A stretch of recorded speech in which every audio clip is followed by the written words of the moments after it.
Hello, everybody. Nice wide audience, I'm happy to know. I'm going to be talking, I don't know unless plans have changed. I'm going to be talking for about 20 minutes or so, maybe, give or take.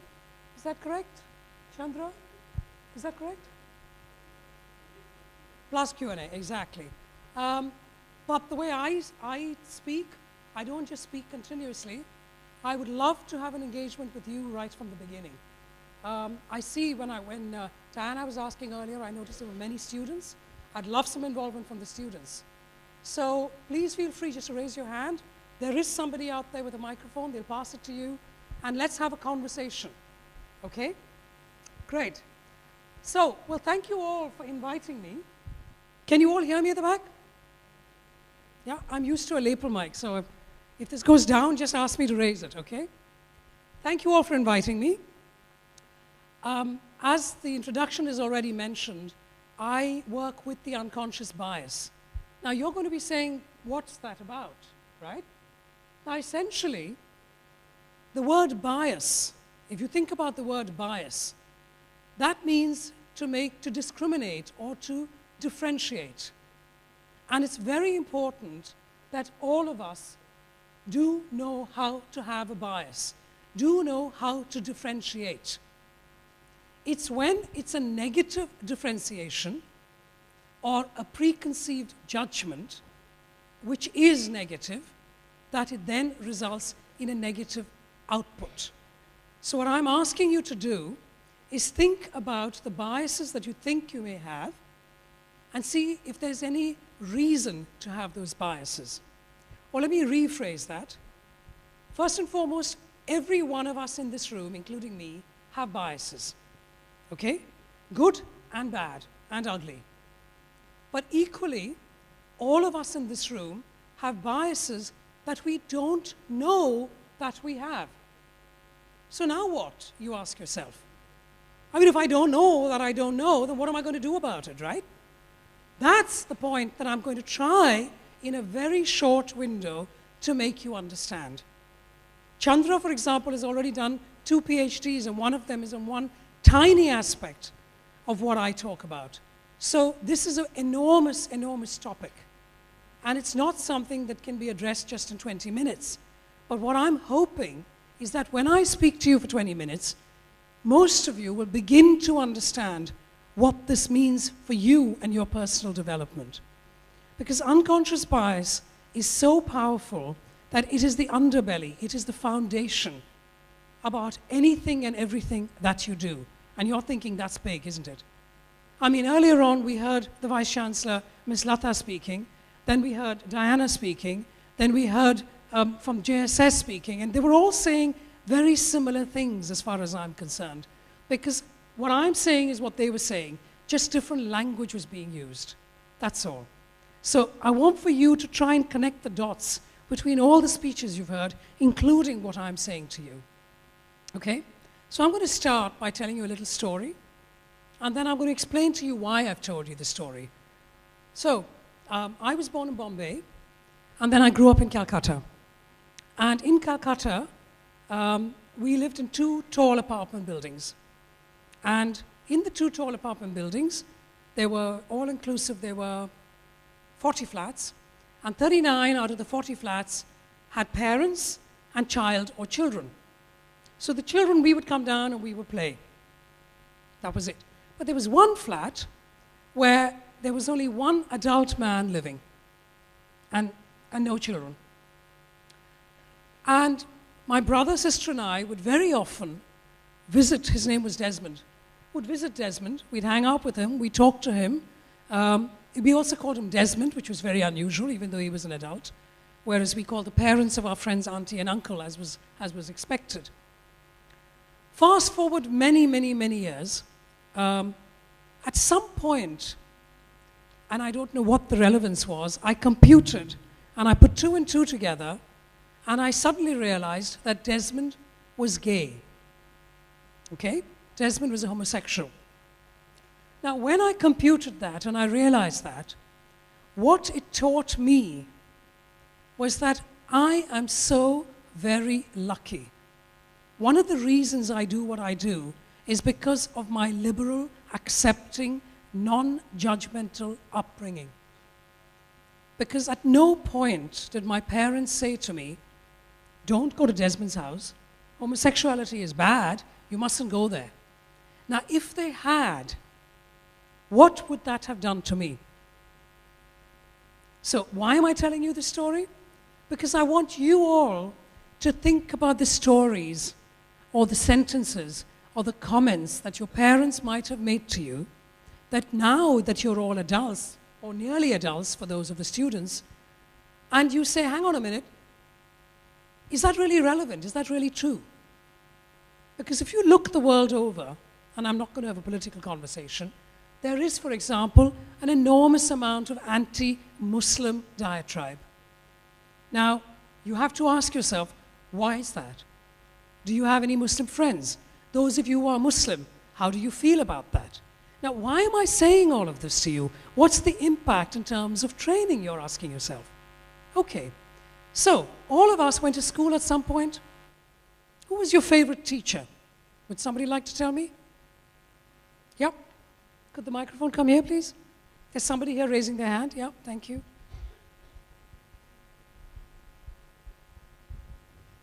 It's my engineering teacher. His name was Shoaib Ahmed.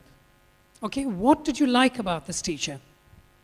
He liked to keep things simple. Like say which I don't see normally these days. When I started engineering, his whole aspect was on not to teach a programming language, but as such, teach how to code and how to think about the world and connect your program to your real world.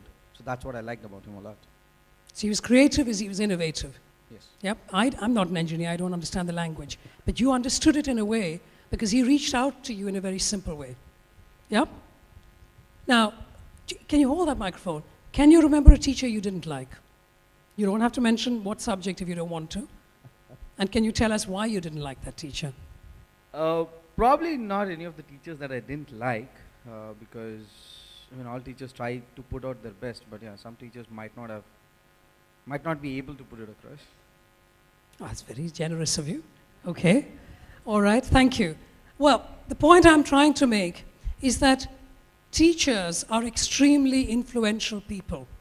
This gentleman here, and thank you for that, has absorbed the knowledge of his subject because his teacher was so creative and innovative in the way the way he taught you.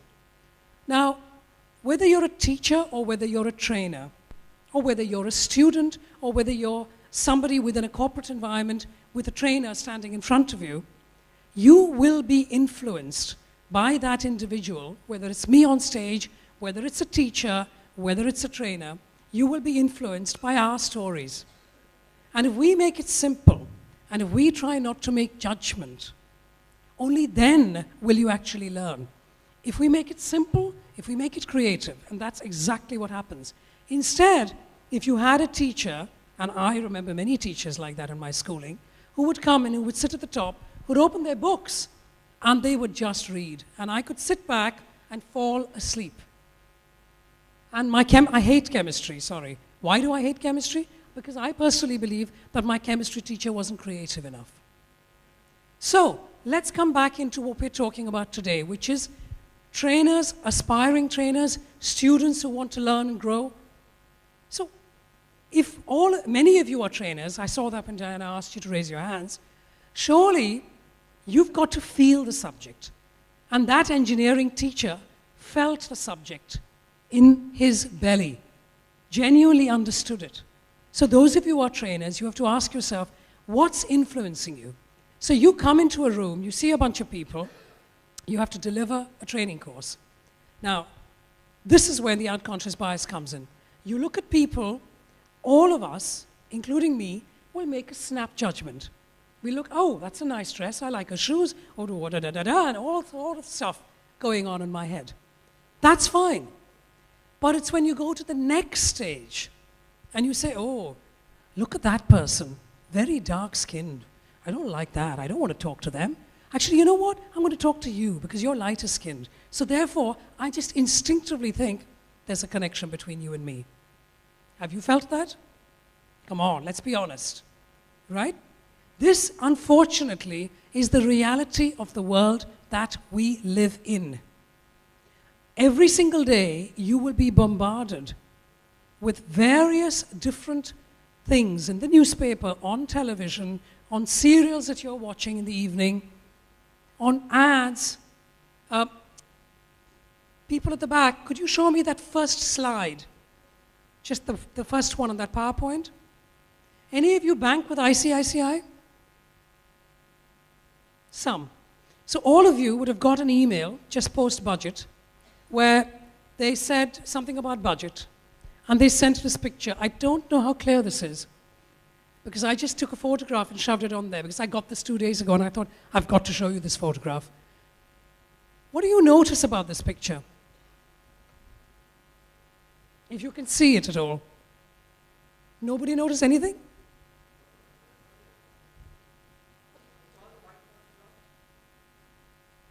Shall I read it out? Because you probably can't see, okay? Pardon me? Okay.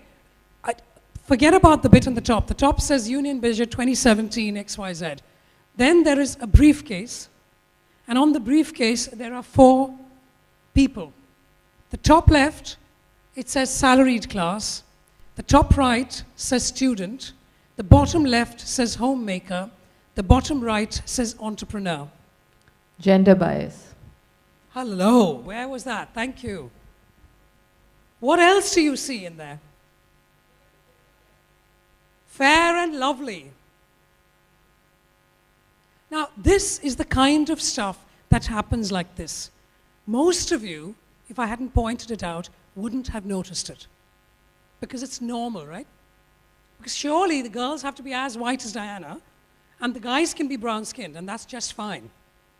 Surely the girl has to wear nice bright light lipstick as well. She's the only one who's got a mouth, please notice, with bright red lipstick. The guys don't even have a mouth. And all of them, their colors are slightly darker, the color of their skin. Now, why am I showing you this picture? Because I'm trying to explain to you the power, the importance of unconscious bias, and how, without meaning to, it starts self-perpetuating itself. Am I making sense?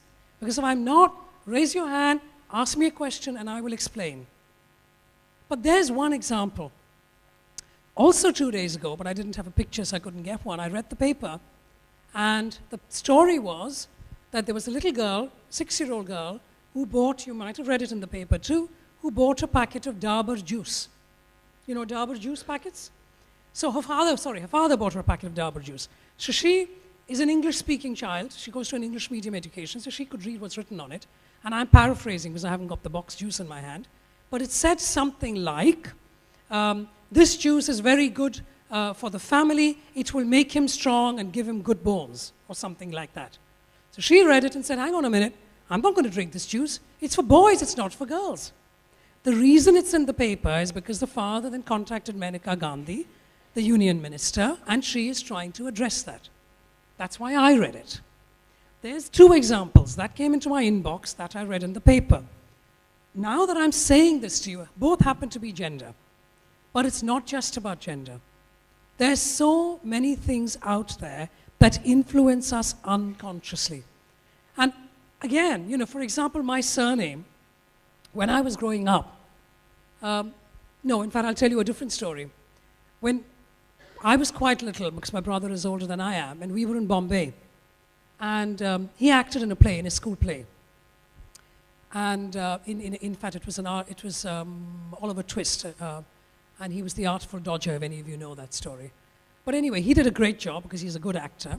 And at the end of the play, the very senior boy from class 11 came to speak to him. That very senior boy happened to be Rishi Kapoor, the film actor.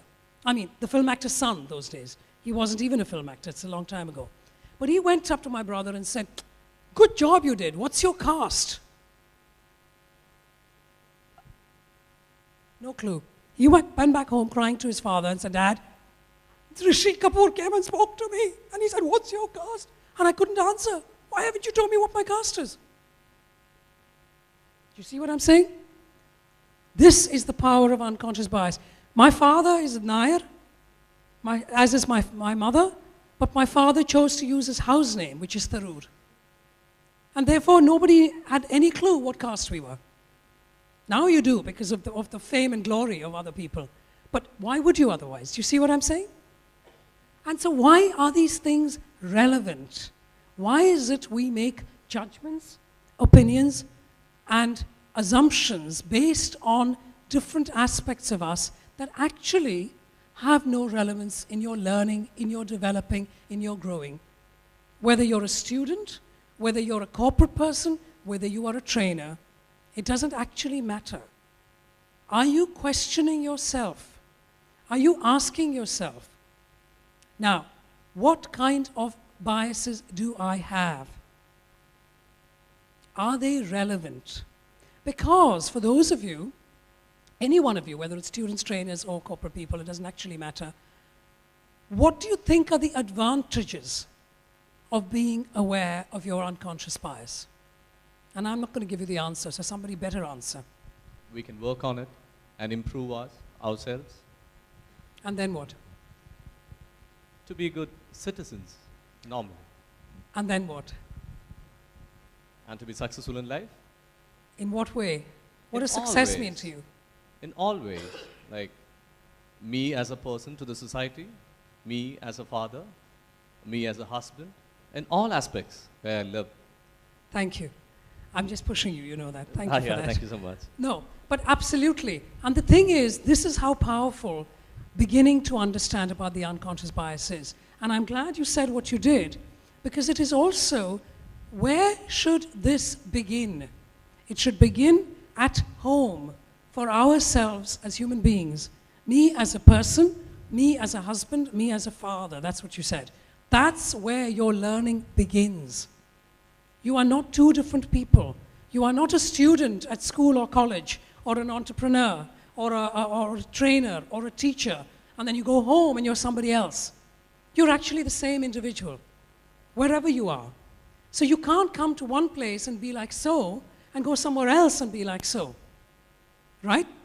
So you've got to be, and especially, and thank you for saying father, especially those of you who are parents.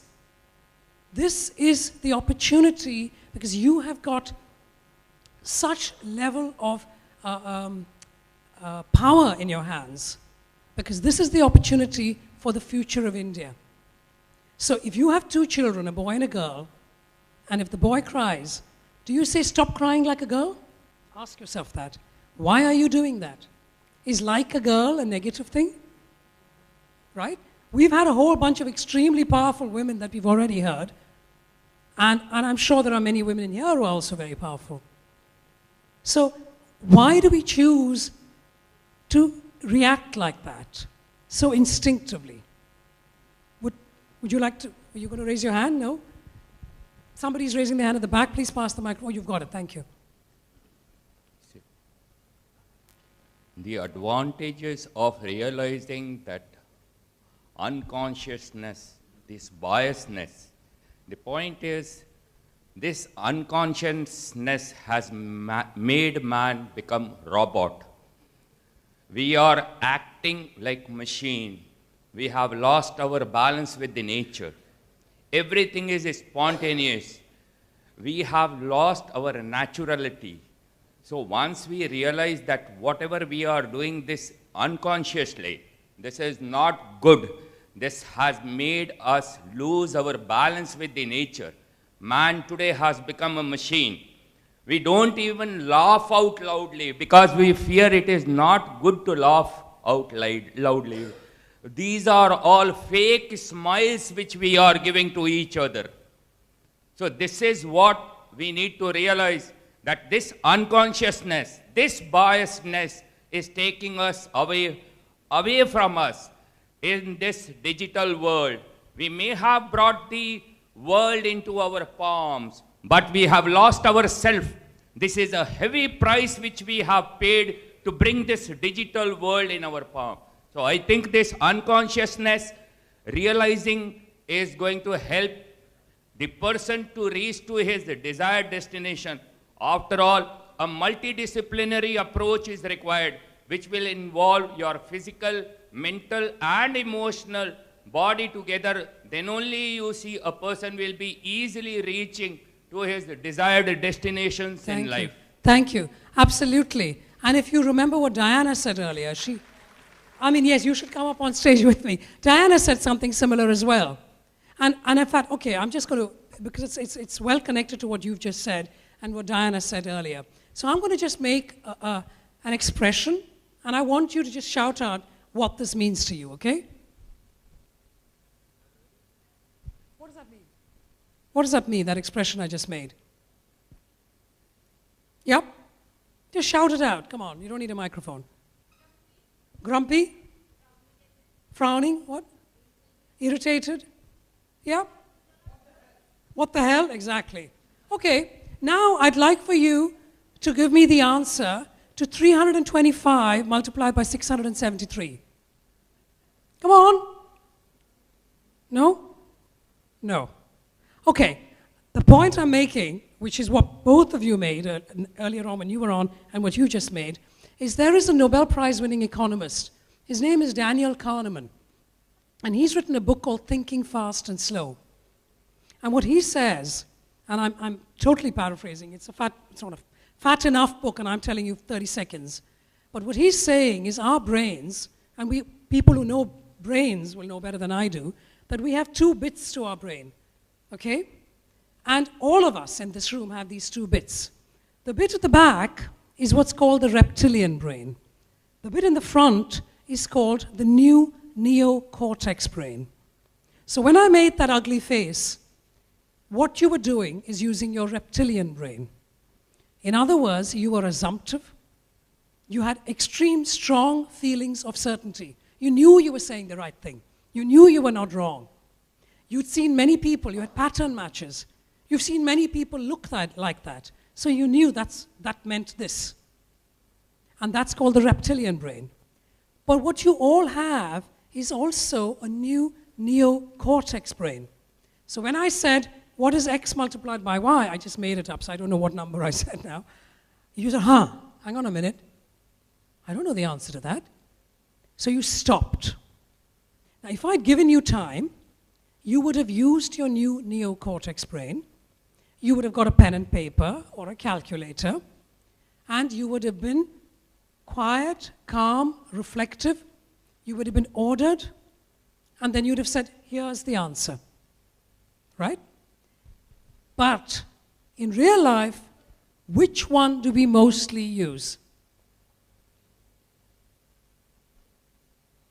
Yeah? Do you see what I'm saying? What we tend to use without meaning to, because it's easy, because it's expedient, is we constantly use the reptilian brain. So like that gentleman said, like Diana said, let's think about the now. Let's think about stopping. Let's think, for those of you who go to the gym, to getting off the treadmill and putting into practice what you already know. Because and why am I giving you this example? Because this is, again, your unconscious bias. I gave you an unconscious bias example about gender. I'm now giving you an unconscious bias example about tasks that you do. That's how big the whole remit of unconscious bias is. You look, you see, you make a judgment, and you just get on with it. Or you do something all the time, 2 + 2 = 4, you know 2 + 2 = 4. You never stop to think that if I do 1 + 3, I might still get the same answer. Do you understand what I'm saying? Yes? Okay. So, when we're asking about teachers, when I'm asking about stories, I want for you, when you're maybe on your lunch break or when you're back home in the evening, to think a little bit about the stories that have defined you. In what way have your stories defined you? Now, if you've had a very traumatic experience, then naturally, you're not going to want to forget that because you want to protect yourself. If, on the other hand, all you've done is read something in the newspaper, then why do you believe it? Or all that's happened is when you were growing up, your parents said something to you. Do you still have to believe it? That's the question I'm asking you to ask yourself. It's a very, very big topic. But if you start understanding So, for those of you who are students, many of you are students here, I can see that. For those of you who are students, now, when you go into your classrooms and your teacher is teaching you something, your mind will start wandering based on what they're talking about. Because I don't know what subjects you're studying. If you're all from this university, then I'm imagining it's science and technology, but I don't actually know. But based on what they're teaching you, your stories will define you. Because it'll remind you of your teacher experience when you were in school. You will make comparisons. You all do all of this unconsciously. Without even meaning to, you do it unconsciously. Your relationships that you have within your student environment, among students, the relationship you have with your teachers. Think about why you have those relationships. And when you start answering the why question is when you begin to understand how your unconscious bias is influencing you. Yep. I'm going to show, how many minutes have I spoken? I have no idea. Is somebody managing time? How much have I got? It's almost over. Okay, I'm going to show a short video, and then I'm hoping to get some Q&A from the audience.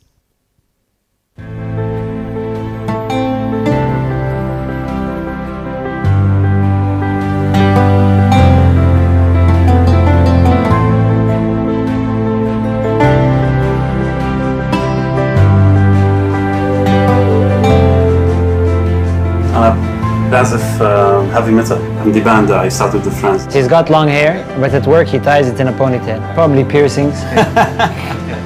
I read a lot of books. I read cognitive psychology, behavioral science. I've spoken at TED Talks. Really? Wow. You look nerdy. Like you think you're cool, but you're still a nerd. أكثر شيء مركز عليها التراث الإماراتي واللغة العربية. And I also think he's wearing a condor. Yeah, even I felt that, yeah. أنا وايد أحب الطبخ. دائما يعني معظم وقتي أطبخ في المطبخ. طبعا يعني في المطبخ. He's mature, like he said, like cheddar cheese. You mean basically معفن.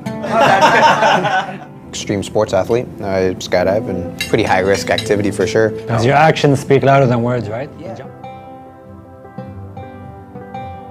God, dude, that's awesome. لا هوني surprise.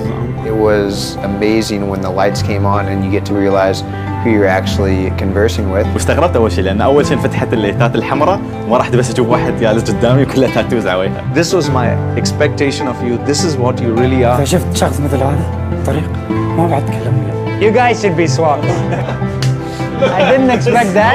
The rocker was someone who I wouldn't expect to be, you know, a heavy metal musician. I should have these tattoos, not you, man. Change. الشاب اللي قبالي براسي كنت راسم صورة إنه هو راح يكون عربي كتير شكله. That's how you look. When I saw Garrett on a wheelchair, I was completely taken aback. Hey man, come on.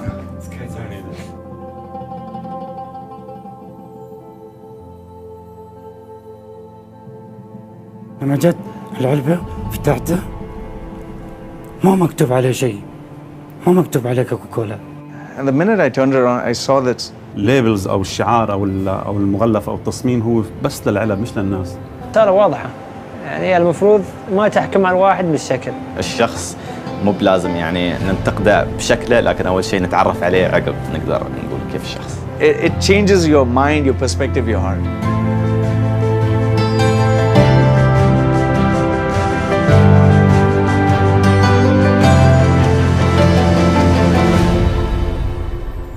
I forgot I had a poem I wanted to read out to you. This is by Rumi, a 13th century Sufi poet. Okay, so it's a long time ago. Two kinds of intelligence. There are two kinds of intelligence. One acquired as a child in school, memorizes facts and concepts from books and from what the teacher says, collecting information from the traditional sciences as well as from the new sciences. With such intelligence, you rise in the world. You get ranked ahead or behind others in regard to your competence in retaining information. You stroll with this intelligence in and out of fields of knowledge, getting always more marks on your preserving tablets.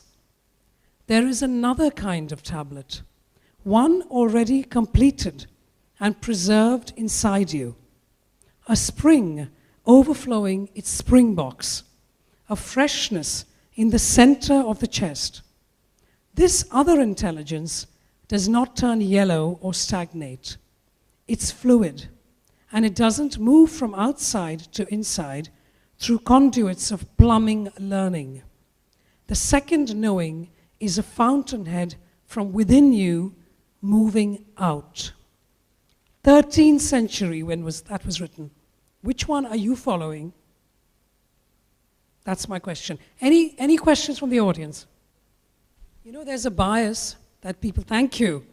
There is a bias that I have heard because I've been in quite a few cities in India, delivering training and coaching and so on.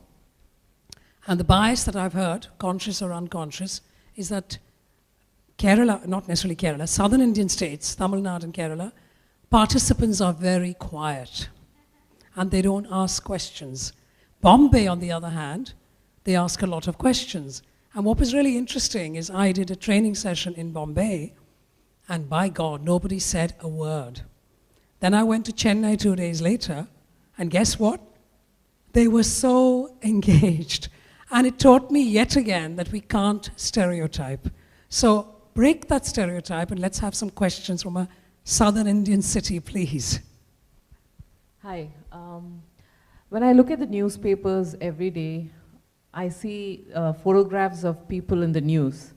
So what I have noticed is if there are, usually the names below the photographs are given from left to right of the people standing in the photograph. But what I have noticed is if a woman is standing on the left, the name of the man on the right is given first, and then the woman's name is given second. I've never seen that, but I will look for it now. I didn't know. Yeah, that. you can look at most of the newspapers, even if it's Malayalam. Even the Hindu actually gives, if you have two photographs of a woman on the left and a man on the right, you'll see the man's name first and then the woman's. But if you have two men side by side, it's just left to right. That's bizarre, because that's something that should be addressed. Because yet again, you're perpetuating unconscious bias. Thank you for that. Exactly. I will look for it. Thank you. Thank you. There's somebody here, please, microphone in the front. Thank you, ma'am, for the wonderful talk. What I wanted to ask, is there a process that we can follow, or is there a methodology that we can follow to move away from the unbiased? You know, how do we get rid of it? Is there, because I'm a trainer, and there is a theory, of course, that I've learned, that there is a theory of learning where you move from the unconscious competence to the conscious competence. Yeah. So you do that. So similarly, is there anything like that? That's sure. My question. So just to expand, because everybody won't know, many of you drive, perhaps some of the students don't drive, but I'm going to just use the driving analogy in relation to what you just said. So let's imagine you're 12 years old and you don't know how to drive, and you really don't care that you don't know how to drive. Therefore, you are unconsciously incompetent. Then you get to about 18 and you look around and say, hang on a minute, I want to drive too. So now you're consciously incompetent. Then you learn to drive. Okay, for those of us who drive, you must remember those lessons, and then you pass the test. Hooray! I am now consciously competent.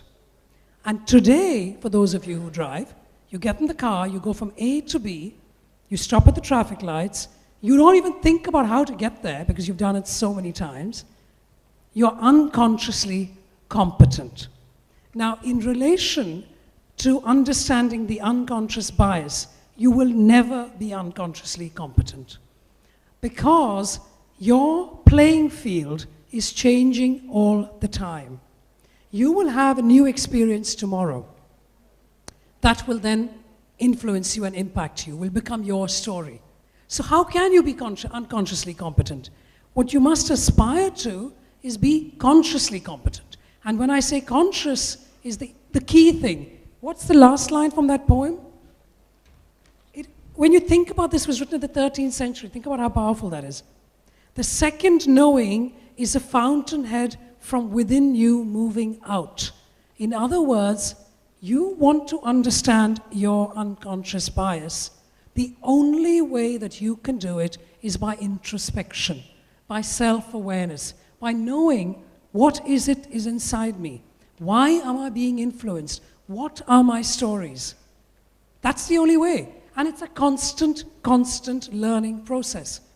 So that's the answer to your question. So I have 4 children, and my youngest, who's now 13, when he was 5 and 6, he had a couple years that were very difficult. So he had a misdiagnosed flu and ended up in the hospital with emergency lung surgery. And because of that shock, and then, you know, following breaking a leg, and so there was a very difficult year for his health. Because of that trauma as a mother, it's very difficult for me to not overprotect him. And my older children, who are 26, 24, and 14, they will always say, well, Mom, you're treating him like he's little. Because when I was 13, I did this and that. So one thing is becoming conscious of my bias, that I overprotect him. So even at 13, I'm a little bit shaky about, well, can I really just send him to the park by himself and meet friends? Where the older ones, because I never had any kind of trauma with them health-wise, I was less protective. And it's that step from being conscious that my behavior is different with that one child to the step after, like transforming to transform it. Exactly. That's the That difficult. is the key. That is the key. And what you just said also reminded me of my childhood, which actually, it's only the first time I'm articulating it. When I was 10 years old, I had meningitis and nearly died. Well, guess what? I don't even think about it. Because my parents, and I'm the youngest, like your child, my parents didn't make a big deal of it. So, she's fine now, let's get on with life. And it's only with the benefit of hindsight that you can see that. And I have 3 sons, and my 2 older sons say, for God's sake, why are you so laid back with him? The other way around. But I'll give you another story, because stories are what's so powerful. So when I was doing a training session, the CEO, the male CEO of a company, put his hand up and said he wants to share a story. When he was a child, so he was, I'm guessing, in his mid-50s, and in India, when he was a child, both his parents worked. So for those days, it was unusual that both parents worked, that the mother worked. And so he felt different to all his friends in school.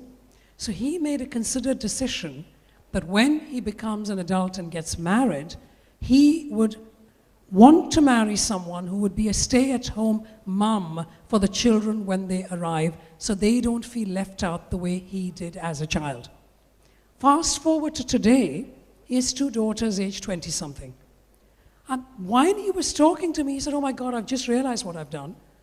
My daughters, who I need to empower, are thinking that I am a chauvinistic man who wants a stay-at-home wife. But that wasn't the reason he was doing it. Do you see the unconscious bias?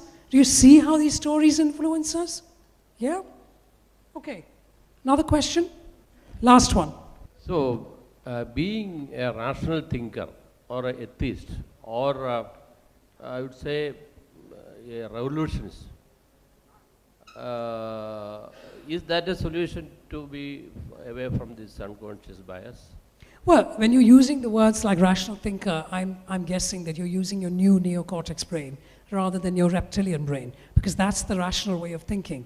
And that exactly is the first step towards your unconscious bias. So tomorrow when you meet somebody and your reptilian brain or your unconscious brain or your unconscious bias or your judgment or whatever word you want to use starts thinking, I don't like the look of that person because of X, Y, and Z, your rational thinking brain, because you are naturally like so, will come into play immediately. So you have an advantage to many of us.